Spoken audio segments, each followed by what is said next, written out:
таких кадрів почнемо. Це Краснодарський край, тому що ця ніч для мешканців Краснодарського краю Російської Федерації вона була трохи неспокійною. Справа в тім, що Збройні сили України пісочили місто Кримськ. Перелітало понад 20 разів, друзі, лише в одну точку. Місцеві пабліки гудуть, а в мережі пересилають один одному кадри двіжухи. Російська влада намагається всіх заспокоїти, розповідати, що все під контролем. У них там є губернатор, його прізвище Кондратєв. Ви його, напевно, чудово знаєте, тому що в останній час прізвище Кондратєв ми чуємо все більше і більше. А знаєте чому? Так само, як, до речі, губернаторів Білгородської і інших сусідніх областей ми також всі знаємо, тому що туди, в регіони Росії, прилітає чимдуж в останній час, тому вивчити ці прізвища ми також можемо. Так от, губернатор Кондратєв, він там рапортує про падіння уламків, типу, нічого страшного, нічого не случилось, впало десь там в полі біля Кримська, впало десь в селі Молдованське, яке за 6 кілометрів від райцентру. Ну і, звісно, зачепило якесь там підприємство, каже він. Через падіння уламків, до речі, ще й загинув чоловік. І це все, що вони визнають. Але давайте подивимось, що ж це там за таке підприємство, куди постійно падають уламки саме під час атак на військові об'єкти. Мова йде про місто Кримськ. А в Кримську, як підтверджують відкриті джерела і ОСІНТ-аналітики, розташована військова авіабаза, військова частина 75386. Це третій змішаний авіаційний полк, який входить до складу першої гвардійської змішаної авіаційної дивізії, друзі. Просто якийсь, неймовірний збіг обставин, правда? 20 вибухів, спалахи в небі, і все це прямо над військовим аеродромом.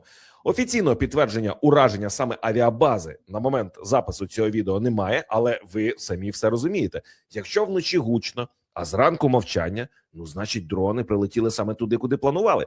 Окрім авіабази, є інформація, яку підтвердив безпосередньо оперативний штаб Краснодарського краю. Загоряння на території нафтобази. 3 людей постраждали, 2 госпіталізували. І тут, до речі, є доволі цікава деталь, тому що за даними місцевих ЗМІ і аналітиків, мова йде про ЛПД з Кримська, лінійно-виробничо-диспетчерську станцію, друзі. Це не якась там просто заправка. Це об'єкт системи Чорномортранснефть.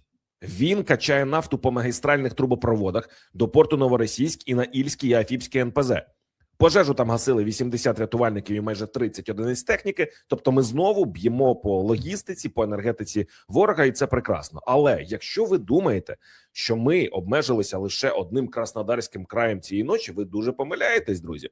Тому що близько опівночі серія вибухів пролунала ще й на окупованій Луганщині, зокрема в районі Алчевська і Перевальська. І от за даними ОСІНТ-аналітиків, ціллю атаки стали бази ремонту і обслуговування техніки російської окупаційної армії. Після прильотів в Алчевську спостерігали благодатний вогонь. От як зараз на кадрі. Окупаційна влада чомусь мовчить, жодних офіційних даних про ураження, але моніторингові канали пишуть, що під атакою міг бути не просто ангар з технікою, а склад боєприпасів. Вибухи чули також, друзі, у Лисичанську. І це ще не все, тому що за звітами наші дрони і ракети добряче так попрацювали по складах матеріально-технічних засобів ворога одразу в кількох регіонах. Зокрема, в районі Світлого на тимчасово окупованій території Запорізької області, в районі Суходільська на тимчасово окупованій території Луганщини, у Великій Новосільці на Донеччині, окремо, до речі, тут варто відзначити ураження польового артилерійського складу біля Ялти.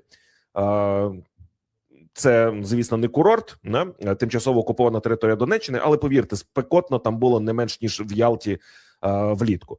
Ну і прилітала також в районі Урало-Кавказу на Луганщині. Коротше, одним словом, йде системне перемелювання тилових запасів росіян. Ось що потрібно знати. І знаєте, про що хочеться сказати? Про те, а як же ж без ранкового звіту від Мадяра? Скажіть мені, будь ласка, без нашої традиційної улюбленої рубрики «Ранкове зведення від Мадяра». Цього разу птахи СБС вполювали черговий ворожий ЗРК Тор-М1. Це сталося на тимчасово окупованій території Донеччини. До речі, є ще така доволі цікава деталь бою. Як описав сам Мадяр, ворожий комплекс відстрілювався як міг. Він навіть збив 2 наші дрони. Але, цитую, від баби з дідом втік, від птаха СБС не втік. 3-й дрон його прикінчив. Це вже, друзі, 9-й знищений ЗРК за 9 днів квітня.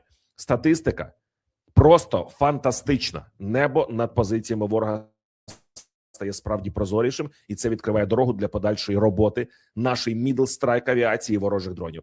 А тепер, друзі, я хочу, щоб ви уважно послухали на свіжу статистику від Сирського. Це дуже цікава і показова історія. Чому? Ну, по-перше, наші сили оборони утримують стратегічну ініціативу, каже Головком. Але головне – це цифра. Дивіться, 4 місяці поспіль підрозділи безпілотних систем знешкоджують більше живої сили противника, ніж він встигає рекрутувати до війська. Це демографічна і військова катастрофа для окупантів, яку вони не можуть зупинити. Вдумайтесь лише, за березень, порівняно з лютим, ефективність ураження зросла на 29%. В середньому за добу виконується понад 11 тисяч бойових завдань дронами. А засоби Middle Strike – це ураження там на глибину від 30 до 120 кілометрів, завдали майже 350 ударів по логістиці, по нафтобазах, по пунктах управління. Ворог теж працює. Так, вони розширюють свої БПС до 101 тисячі військових. До кінця року, каже Сирський, хочуть розширити до 165 тисяч. Але, як ми бачимо, якість і майстерність наших операторів, вони переважають їхню кількість. І Сирський окремо подякував бригаді Птахи Мадяра, яка у березні на 26% ефективніше почала глушити злітно-посадкові майданчики ворожих пілотів. І ми також подякуємо птахам лайком цьому відео і коментом з подякою у чаті під цим випуском, друзі. Але треба сказати, що війна насправді це не тільки про вибухи, про дрони, про нафтобази, це про людей. І дуже важливо, що є ті, хто пам'ятає і допомагає тим, хто віддав своє здоров'я і життя за країну. От днями офіційний канал Азова розкрив деталі важливої розмови, яка відбулася ще у 2022 році між генералом Денисом Редісом Прокопенком і бізнесменом Рінатом Ахметовим. І, друзі, як виявилося, ця розмова стала основою для масштабної допомоги українським військовим, яка триває вже 4-й рік поспіль, досі. Тоді Редіс звернувся до Ахметова з правильної позиції, насправді. Він нічого не просив для себе, єдине прохання стосувалося його бійців. Ахметов своєю чергою не просто почув це прохання, він почав системно допомагати. І що важливо розуміти, от уявіть, друзі, домовленості, досягнуті у 2022 році, виконуються і досі. Саме з цієї розмови фактично народився проект «Серце Азовсталі», який став одним з ключових напрямків допомоги захисникам Маріуполя. Його витоки у найважчі дні оборони міста, коли бійці потребували не лише військової підтримки, але й базових речей для виживання і для подальшого життя. Зокрема, друзі, після евакуації важкопоранених захисників, які втратили житло, втратили майно, Ахметов взяв на себе зобов'язання їм допомогти. Пообіцяв і виконав. Розумієте? Згодом програма розширилася і охопила військових усього Маріупольського гарнізону. І от станом на сьогодні вже понад 300 бійців отримали нове житло завдяки цій ініціативі. Цю ж історію нещодавно, до речі, підтвердив і спортивний директор ФК «Шахтар» Даріо Серна. За його словами, Ахметов особисто спілкувався з Редісом, і саме тоді пролунало ключове прохання – допомогти військовим, так? І те, що відбувається зараз, це пряме виконання тієї домовленості. Красунчик, бригадний генерал Редіс, який звернувся з такою пропозицією, з таким проханням, і спасибі Ахметову, який відреагував і допомагає досі, тримає своє слово. І от у фонді Ахметова підкреслюють, що проект «Серце Азовсталі» – це не разова акція. Це довгострокова системна підтримка. Його мета не просто подякувати захисникам, а реально допомогти їм повернутися до нормального життя. Важливо й те, що насправді допомога з боку Ріната Ахметова, вона почалася, друзі, навіть не у 2022-му, а значно раніше. Ще з 2014-го, я вам хочу так сказати. І прийде час, коли про це ще буде сказано окремо. До речі, окремою історією, друзі, в цій новині є і 74-річна Тетяна Теплюк. Це символ підтримки для бійців Азову. Вона після втрати дому в Маріуполі також отримала нове житло, саме завдяки якраз проекту «Серце Азовсталі». І ця історія, вона показова, бо поки триває війна, підтримка армії – це не лише про зброю. Це про відповідальність, довгострокові рішення, виконані обіцянки.